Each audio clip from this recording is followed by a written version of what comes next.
Good afternoon, everyone. I'm Tim Richards, Technical Services Manager of the Managing General Agents Association, and on behalf of the MGAA, I'd like to welcome you to our briefing this afternoon.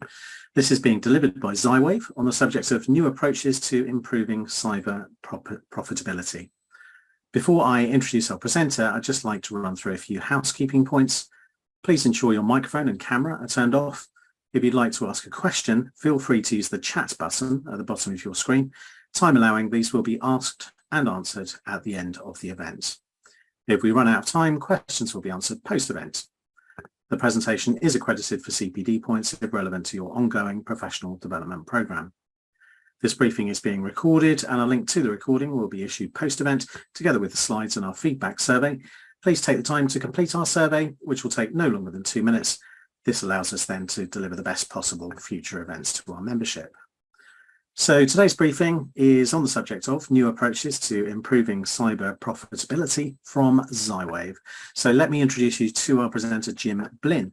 Jim brings a diverse background based on over 40 years in the commercial property casualty insurance industry. Jim is responsible for providing technical pre- and post-sale services surrounding the products that Xywave offers to insurers, brokers, and industry service providers. This includes the use of Xywave's proprietary loss datasets in modelling and risk analysis applications. Based on his constant interaction with users, Jim provides guidance to the team responsible for the curation of Xywave's content of their loss data. Through this work, a substantial dataset of cyber, D&O, casualty and other forms of loss data has been collected. Jim is a graduate of Yale College and received an MBA from the Wharton School of the University of Pennsylvania. So without further ado, enjoy the briefing, everyone, and over to you, Jim.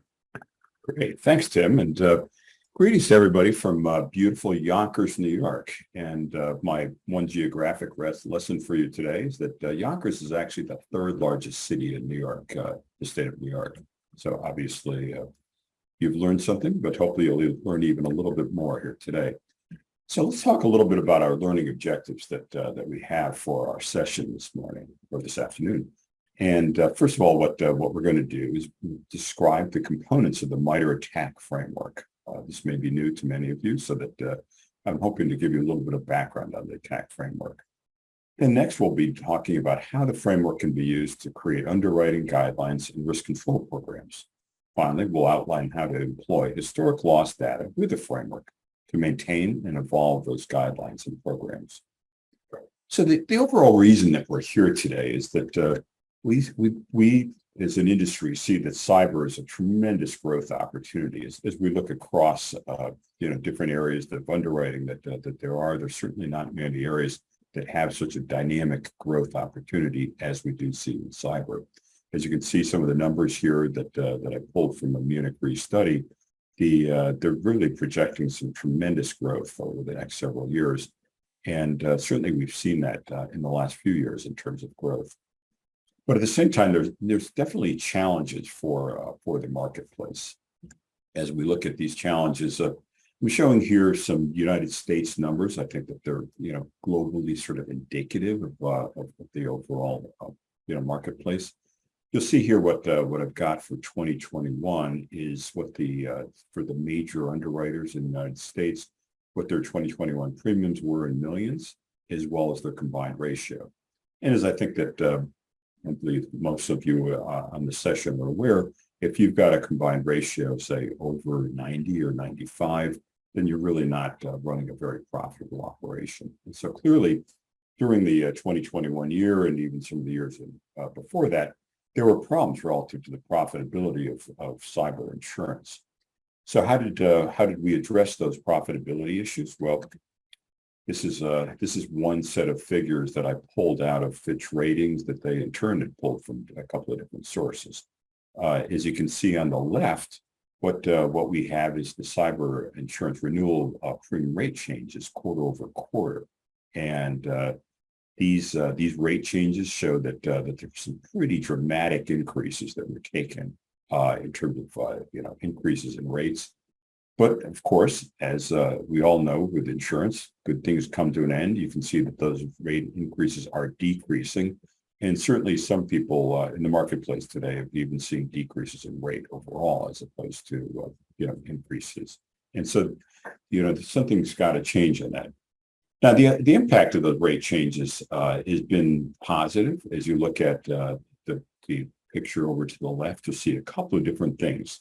The first is the growth, as you can see in these orange or these greenish bars, an interesting choice of color, that shows the premium increases for U.S. carriers over time, and then what you also see is this blue line shows the decrease in the direct loss and expense ratio. So what you can see is that in 2022, compared to the fairly miserable numbers that the industry experienced in 2021, profitability has improved.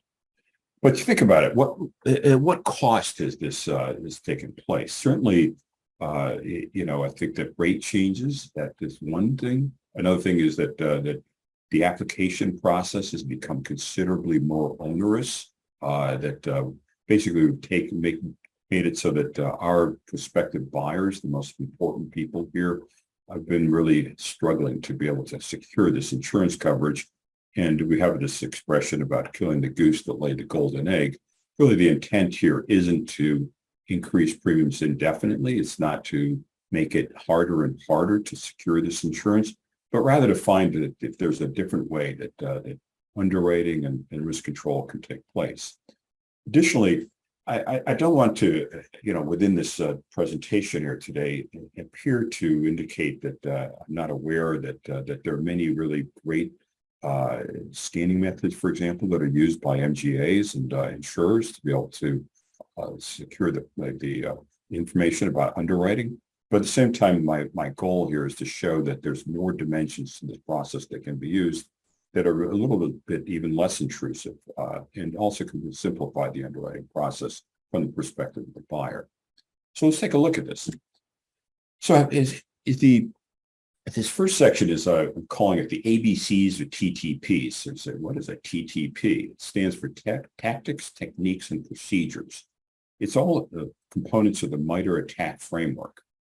Now, if you're like me, I really wasn't that familiar with the attack framework, a couple of years ago. But as I've studied it and been using it in terms of our work with many clients, found that this is really an excellent way to think about the organization of the whole cyber process for attacking clients. And so, as you can see, the MITRE attack framework, it's kind of an interesting, almost crowdsourced method, including moderation by MITRE for collecting information about what's going on. So this they call it the MITRE attack framework, and I put down at the bottom there what the definition is. It's kind of a kludgy definition of adversarial tactics, techniques, and common knowledge. And the common knowledge, in my mind, sort of refers to this whole idea of crowdsourcing. So let's look at some of the major sort of sections or terms that are often used within the attack framework and some of the components that they've got. Overall, there's the framework is one word of term that's used. Another is groups, and it's a term that they use for adversaries. I think of them often as sort of bad guys who, what are the groups that we've got. Additionally, we have this term of techniques, which is what they use to describe how an organization gains their goals. And so we'll spend some time on techniques. Additionally, they talk about software. Well, we all think about software, but specifically in this term, it refers to malware. And then finally, mitigation strategies. So the term that they use is mitigations. It's basically risk control or other ways that we think about it. But within each organization, obviously you have certain terms, and it's appropriate to kind of understand what the terms are. Now let's look at this attack framework. And so the framework, you're going to see it's a relatively sophisticated framework for thinking about this. But overall, first of all, it is grouped at a high level in terms of a sequence of events that often takes place from an adversary's perspective. what you can see is it starts with this idea of reconnaissance, where the adversary is looking at a situation relative to a specific insured or organization, and then it develops what resources are necessary. Then the initial access method, which is a term we'll come back to in a little bit, describes how they actually get into a system. And then within the system, you can see that there's various, activities that take place, including what's lateral movement, which is an important component that describes how an adversary may move from one system to another. And then at the very end, you'll see that there's these terms of exfiltration and impact, where exfiltration may be, basically sucking out, if you will, of records from a company, and then impact is what the financial impact is of this. So we'll spend a little bit of time on this framework, but again, these are the high level views of the sequencing of what happens with an adversary. Now we'll get into the kind of somewhat more confusing and a deeper analysis here in terms of the components of the attack framework.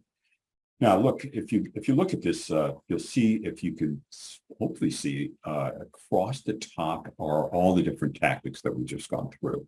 And so each of these tactics in turn has within it a variety of techniques that are used.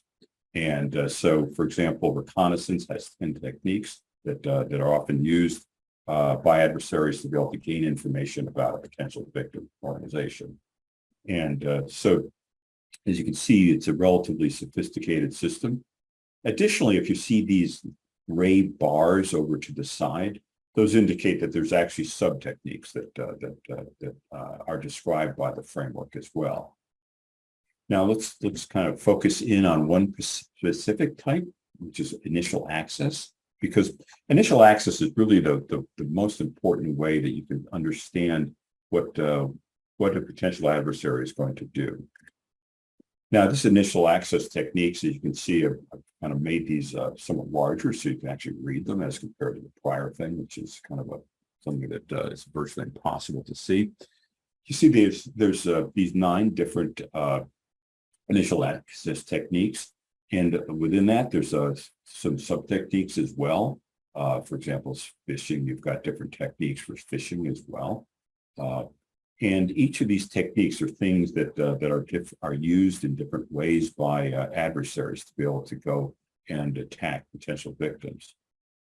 So how do you then take these techniques and make use of them? Well, one way is to look at different adversaries.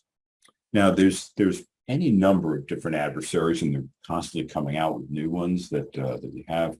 And furthermore, there's different names that are applied to adversaries. But within the MITRE attack framework, they actually have the names of adversaries, often sort of other names that are applied to the same organization. But taking this organization, Gold Southfield, which is, of course, Russian, and it describes then for Gold Southfield, for the initial access techniques, what are the techniques that they use sort of hierarchically in terms of the most common to the least common. And so you can see there's a number of these. And so for each of these initial access techniques, what it does is it describes what has been observed for Gold Southfield, relative to the particular techniques that they've used here. Now, what you can see is that some of these techniques, frankly, you look at them, you're not entirely sure what they mean. And so if you'll keep in mind this whole exploit public-facing application, I'll come back to that in a minute here. But I also wanted to show how they describe software as well that is used. So this is an example here of malware that does use Conti.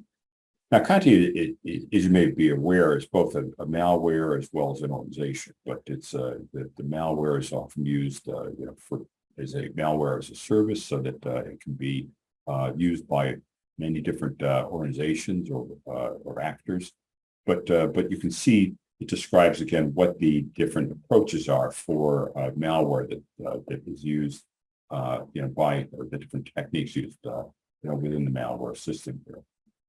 And again, they're all well researched and described. Now, what one of the key things that is used or that is provided within the MITRE attack framework is the ability then to have mitigation strategies. And so if you remember, one of the things I talked about was, with the Gold Southfield, how their second technique was exploit public-facing applications. So first of all, what's a public-facing application? Well, you can think of that as, for example, just a website. It's something that is accessible by the public, that they can see a website, they can interact with it. There may be other applications, for example, with the bank. It could be a loan application or something like that is made to the public, and so that they can access it. So clearly, one of the most frequent ways that organizations, threat actors go after, their victims is through public-facing applications.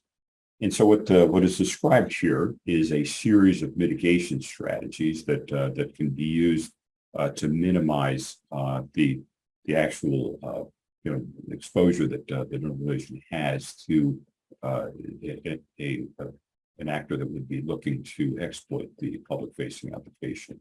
So as you can see, that starts off with, for example, application isolation, sandboxing, so that one system doesn't actually interact with other systems, so that if you can make it sort of more freestanding as opposed to having it tightly linked to other applications, that isolation process, it does sort of reduce the potential impact of an actor getting access through that particular application. Then you can see other types of things that are common, firewalls, updating software, patch management is another thing that's often measured. So there's a variety of different techniques that are applicable here to managing exposure relative to public-facing applications. So again, just to kind of visit here as we move on from here, the whole concept of the MITRE attack framework is that it provides a basis for understanding what techniques are used, in a framework then for evaluating those techniques. It gives you 4 different actors, what techniques they employ, as well as similarly for software, and then provides a framework through a mitigation framework for actually dealing with these potential applications that are used. So now, as I indicated, one of the other objectives here from a learning perspective is to understand a little bit about how the past can be used to be able to protect against the future. And so this deals with the collection of lost data. As we think about this as data points for defense. And so I'm going to spend a little bit of time talking about the data that are available publicly, as well as how we've been able to capture many of those data points, and how those in turn can be used for merging with the MITRE attack framework to be able to come up with different techniques for reducing exposure to loss. So a little bit of background on this. So SignalWave, historically advised and has an offshore dedicated team that is looking at collecting cyber loss data. This is part of an overall data collection process that we have. And so what we do is we collect a good amount of information about losses, as well as the organizations that have experienced those losses. And we have a fairly specific process for collecting that with an offshore team. And so while our overall team is 100 strong, we've got a good quarter of them that are dedicated to looking at cyber activities here. One of the major ways that we do collect this data is something that it shows kind of what's true in the United States, is that you have a fairly open process for collecting of information from governmental entities. And that is known as the Freedom of Information Act, or FOIA. And we make requests to the different states within or different agencies within each state every 6 months. We collect that. And then we've managed to build up relationships nationally, so that we are getting 48 of the states, as well as the District of Columbia. It's interesting to me that it's not 50 states. Sometimes there's sort of oddities that do limit the ability to collect that data. But 48 states is a pretty effective way to get a view of what what's going on relative to different attacks that are occurring within organizations. Additionally, we do seek to collect this data internationally, but we are not always as successful as we are within the United States, again, because it's a more transparent environment within the United States than it is outside. But certainly Canada is a country that some of the provinces do contribute data, as you can see, as well as Finland and Denmark. And to give you a little bit of an idea, the roughly 75% of our incidents that we've identified are centered in the United States, 9% within Canada, 3% within the UK, and then other countries have incidents as well. But the idea is that it is a pretty broad, global, deep data set. Furthermore, if you look at the counts here, what we do is we assign a specific type of loss to, when we find something's happened, we describe those losses as being events. And you can see that we have, when I just set this slide up, 157,000 events. I looked this morning, we're over 160,000 events. And so each of these events represents a specific thing that has happened to an organization. Within the event cases, I'll show you in a minute, we collect several aspects of what actually happened to the organization. We supplement them with financial records as well. So we've got within the data set 59, called 60,000 financial impact cases. And so while not every single event has financial impact that we can identify, we do have a pretty broad data set of that. And additionally, we've got now it's over 10,000 ransomware cases within the data set. So it's growing rapidly as well. So this, to say it's a pretty deep data set that you can be using to evaluate what's going on historically as well as currently relative to the different data sets. Some of the fields that we collect, I think, are relevant here as well. I'll point out, for example, we've got the actor name. So you think about Gold Southfield or other names. We're able to track that. Similarly, we've got what we refer to as a malware or software name that we've captured. So we're able to capture that piece of information as well. We classify actors. Is it a nation state, a criminal organization, or just some internal individual who did something? We provide the attack vector. So there's a good amount of information that we are capturing about what actually happened within these events. And this continues to grow pretty rapidly relative to the more relevant things like the actor name, malware name, attack vector, et cetera, so that it is helpful. Now, how can you use this data? Well, I've got now in the next slide some sort of examples of this. One is that you can look at sort of life cycles of different actors and software that are being used. So what I've got here is kind of tracking over time. So this is actually number 45 this is by quarter. So this is kind of the most recent quarter, the first quarter of 2023 that we've got, and this goes back several years, if you will.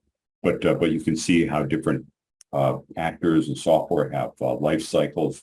For example, we heard a lot about Maze, 3 years ago, but now it really is fallen into disuse. Similarly, we've seen Conti is a fairly active piece of software, but more recently, if you're familiar with, for example, MoveIt, the breach there that occurred relative to the file transfer software, that has caused CLOP, or how we pronounce CLU0P, to significantly grow in terms of their activities that they're experiencing. And you can also see that CLOP is attracted in this white. Has gone on for many years. It's an active group. It's an active piece of software. But now they've really, I think, gotten global headlines relative to some of the things that they've done.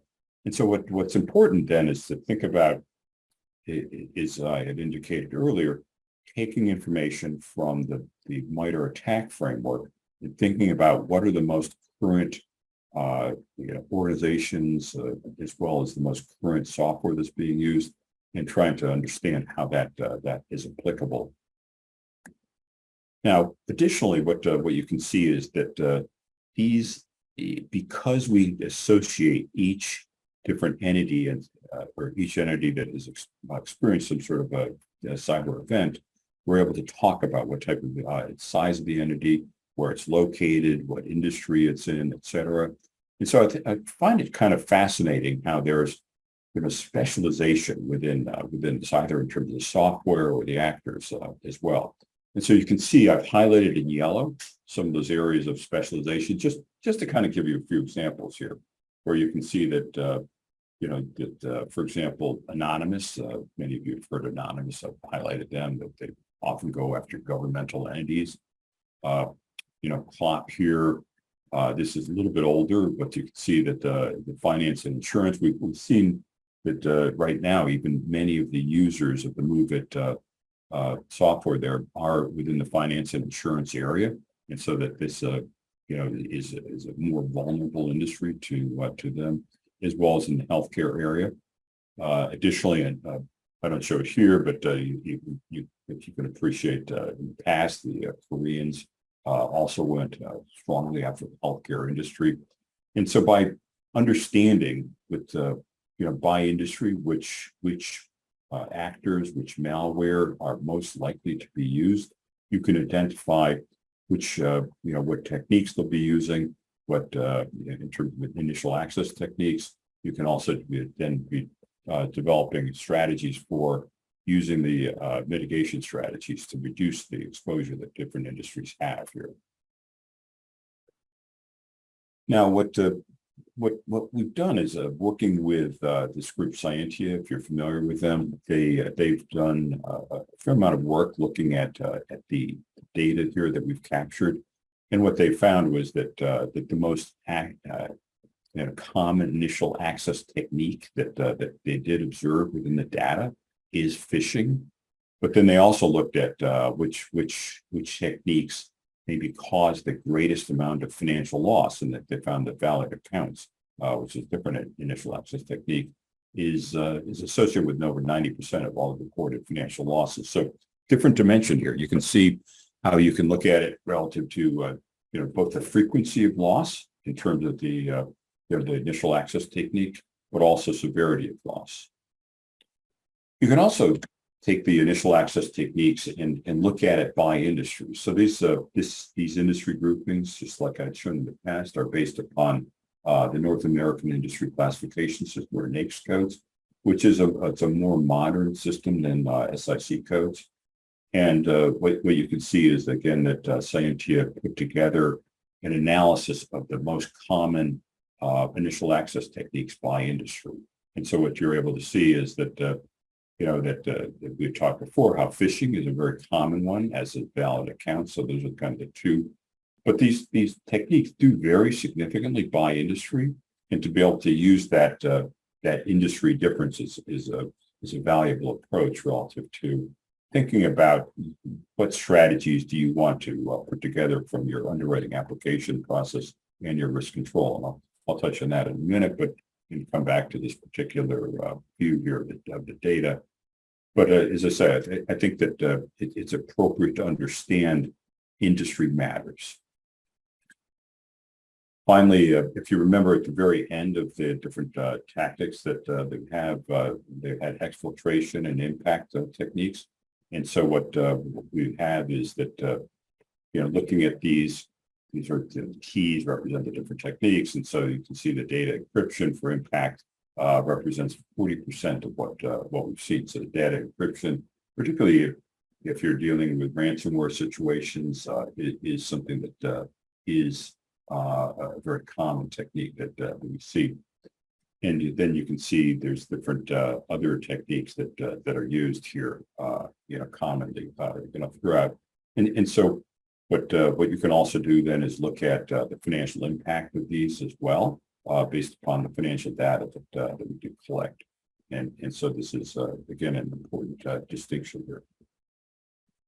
Now, based upon that, you can start to think about how do you develop effective mitigation strategies. And so by mapping just on an overall basis the mitigation strategies into what the attack techniques are, you can sort of begin to prioritize them in a general way.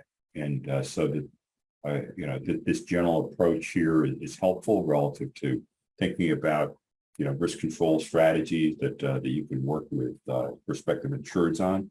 But this is, something that gives you a little bit of a high level view of what this is.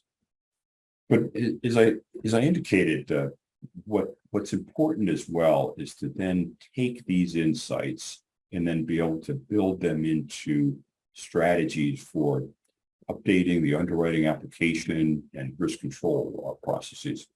So how do you take some of these insights that we gathered and come up with a less intrusive and less onerous process for understanding what a prospective insured brings relative to their exposure, what the key questions are that you should be thinking about, as well as additionally what how you can take an existing portfolio of insureds and be able to look at what the exposures are and where you can invest your time for risk control techniques. So let's talk about, first of all, applications, the application process. As I indicated, one of my concerns is that we're coming up with some very broad-based applications that sort of work not particularly well for any particular industry or any particular type of organization, but they kind of contain every single question that you could ever imagine. And so how do you narrow this down and make it that it is more industry specific as well as more timely? And so the whole idea is to take some of the insights that you can gain from the data and be able to then target questions and the most relevant things that are appropriate for a specific industry. So as I said, the whole process involves taking this historical data, evaluating what are some of the industry specific issues and attack methods that are being used, map them into security questions, and then from there to prioritize and then fine-tune questions that reflect what the current set of exposures are that industries are facing, and to be able to hopefully to some degree fine-tune questions, potentially eliminate some questions, and then make it so that it's a more effective underwriting process. So let's take an example here. If you were to compare, retail trade versus educational services, these are two of the different industries that are included at a high level within the NAICS industry classification system. Obviously, there's more detailed things within retail trade, but I wanted to kind of give you a little bit of a feeling about how you can prioritize this.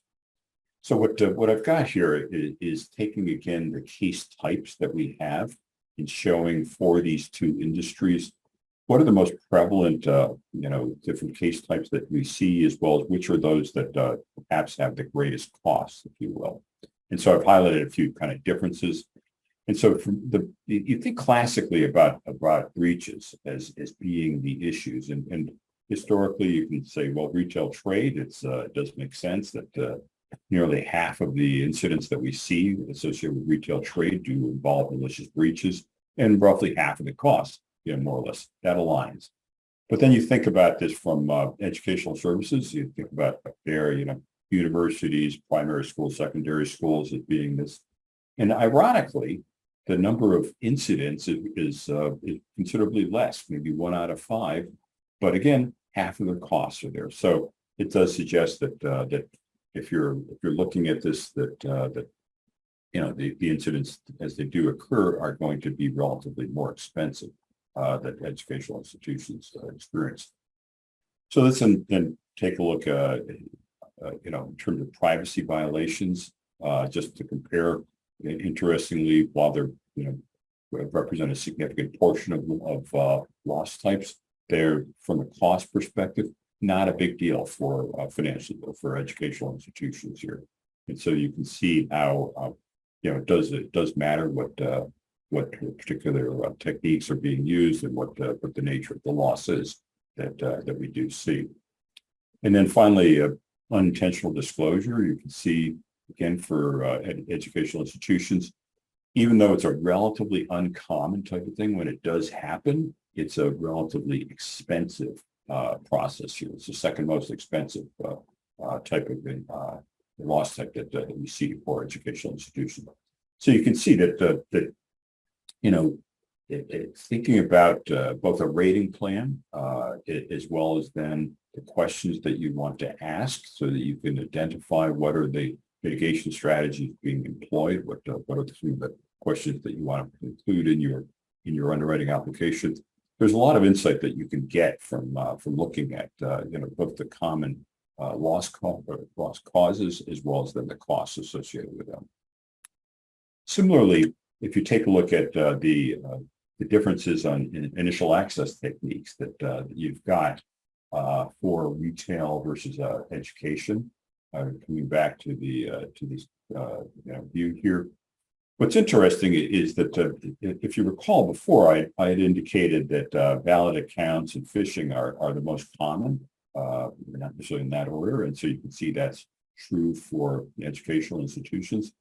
But for retail, not surprisingly, exploiting public-facing applications, as we talked about earlier, websites, et cetera, are a common way that actors are attacking the retail industry. So again, this is reflected in terms of the commonality relative to the breaches that we do see. So it is appropriate that you think about that. So as we then come back to what are some of the strategies for dealing with, say, in retail, exploiting public-facing applications, you have here some of the mitigation strategies that are suggested here within the MITRE ATT&CK framework in terms of mitigation strategies. And so I thought that taking a look here at sort of the description of what strategies are used for exploiting public-facing activities.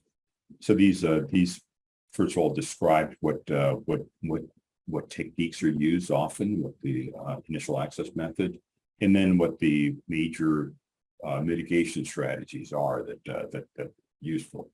Now, think about this. First of all, vulnerability scanning. That's something that scanning is something that you would be often doing already as an MGA.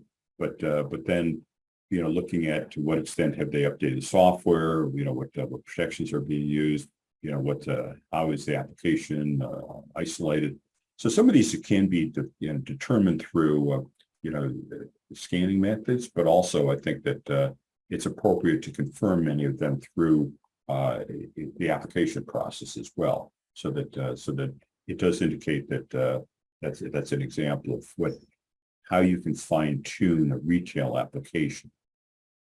So let's compare that now to education, where the number one initial access method was valid accounts, where again we've got a description of what valid accounts are, how the adversaries can use credentials of existing accounts and then gain access through that. And so you can see some neat words of persistence, privilege, escalation, or defensive evasion. So these are things that strategies for reducing this. And so think about again within education, user training. So these would be how do you get your students and others to keep up their passwords? How do you train them to identify malware, et cetera? And so that these are different techniques for mitigation strategies that you can use and evaluate relative to the application process. So again, the whole idea here of taking this data is to be able to look at by industry what are some of the growing adversaries as well as some software that are being used. How can you take that to look at industry specific types of initial access methods, and then to design what are the most appropriate mitigation strategies. So designing risk control programs is something also that is pretty important. As we talk to our customers that license our loss data and use it in risk control, one of the things that they had been struggling with is, even a large portfolio of insureds, how do you invest your limited resources to have the greatest impact on reducing exposure to loss. And so that allocation of the scarce resources is a major challenge. And so again, what you can do is think about your portfolio of insureds. You can segment it down by industry, the size of the insured, where they're at. Then you can apply what trends are going to be most impactful for that particular industry, and then look at what risk management techniques that can be used in terms of controls. So this is something that I put together. Again, it's a slightly different view of the by industry, what particular techniques or what loss types that we see the most often, and so what you can appreciate here is this is just the gross number of losses. I haven't normalized it to the number of organizations out there, but again, it shows how you can look at those industries that are creating the greatest number of losses, and then to be able to identify where it is that you can focus your risk control activities, and so that again within this you can see looking at educational services, malicious breaches are important, but then you can see that some of these other techniques are issues that you see for educational services are important as well. And then for public administration, governmental entities, you can see unintentional disclosure of data is another major concern as well. So looking at the procedures and processes for that is appropriate. So there's data, there's applications of the data that you can use beyond what we just described in terms of looking at the development of the application process that can be useful relative to developing of risk control strategies for you. So that concludes the formal part of the presentation here. And just to kind of review what the learning objectives were that we've covered during the course of the presentation here. First of all, what I've done is I've reviewed what the components are of the MITRE attack framework. Secondly, looking at how the framework can be used to develop underwriting guidelines and risk control programs, as well as outlining how to employ historical loss data within the framework to maintain and evolve these guidelines and programs that you've got, so that you can create more effective processes and ultimately improve the profitability of your programs, and at the same time, hopefully make it so that you're an easy organization and valued organization to be able to deal with. So at this point, Tim, I'm going to turn it back to you and see if we've got any questions that we might come in from the group here that we would want to consider answering. Thanks, Jim. Yeah, we do have some questions, and if you do have any other questions, anyone in the audience, don't hesitate to ping them through via the chat facility on Zoom at the bottom there. And in the meantime, here's one, Jim. Could you talk about accumulation of losses for insurers providing cover? How frequently is there one attack or one exposed vulnerability that results in claims across multiple insureds? Is this a major concern for the industry? Yeah, I think it's a huge concern. I think increasingly as organizations are basically using third-party software or what's common across industry, or looking at using sort of outsourcing their infrastructure to the Amazon Web Services or Google Cloud or what have you, that is important. So we see that increasingly some of our largest and most significant losses that we're capturing are those where there is a common service provider being used.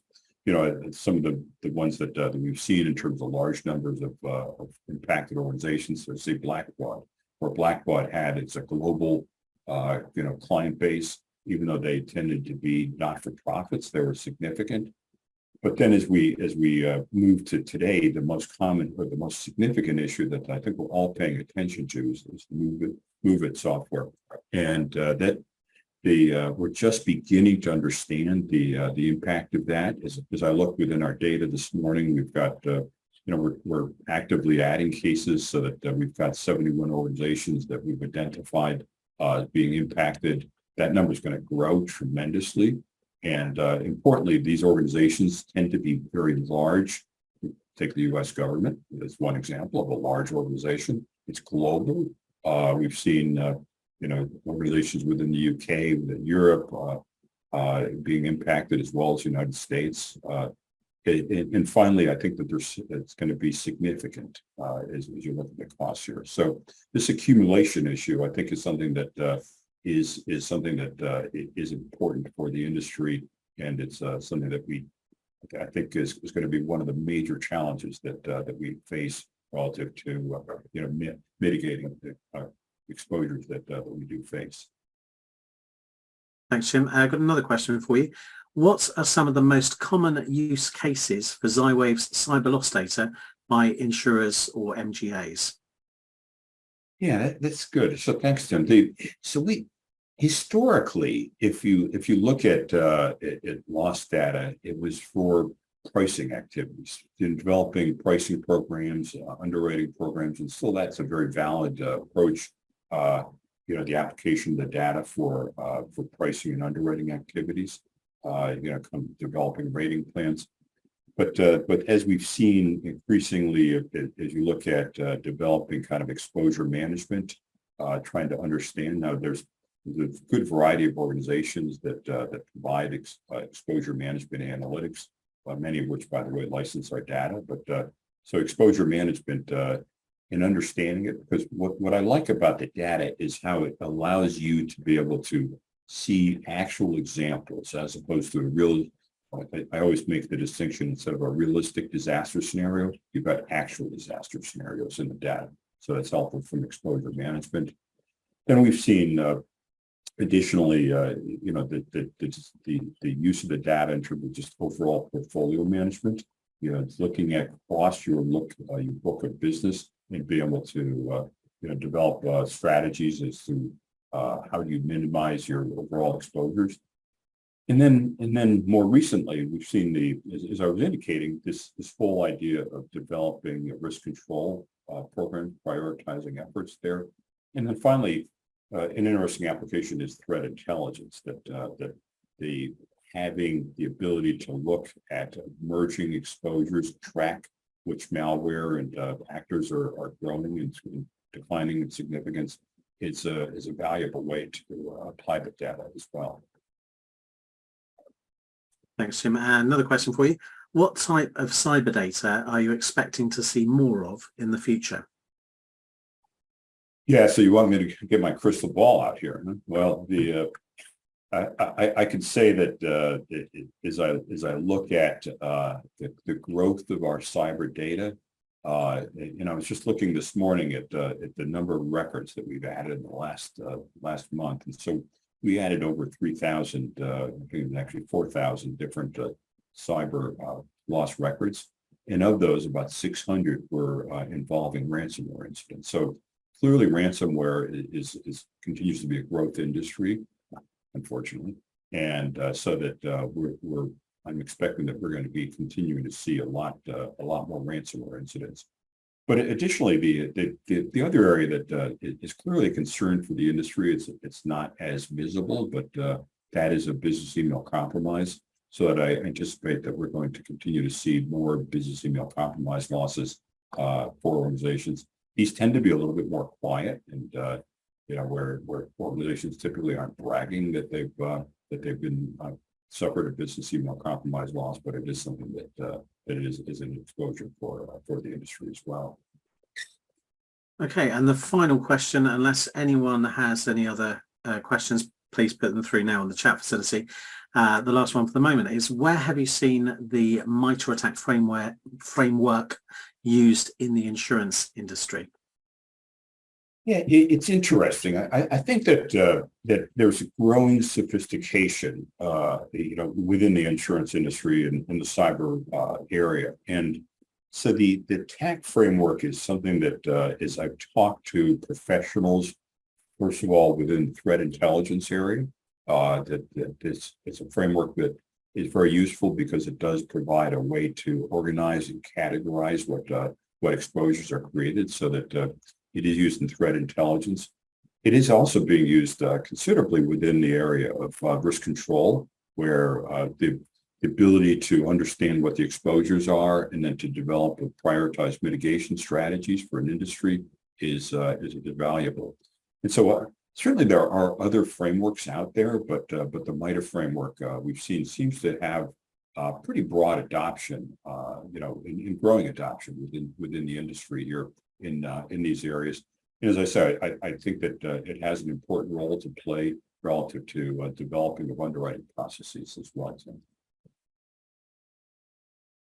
Thanks, Jim. And yeah, I've got no further questions that have come in, so I'll just draw this to a close then. So just a reminder, first of all, that the presentation is accredited for CPD hours, so relevant to your ongoing professional development program. So don't forget to claim those. So thanks so much for your presentation today, Jim. And just a reminder that the MGAA's annual conference is on the 6th of July at Old Billingsgate with the theme Community in Action. Do see our website for full details. Thanks to all of you for joining us. Don't forget to provide your feedback and look out for forthcoming MGAA events. Hope you all have a productive afternoon. Thanks again for joining us and see you all soon.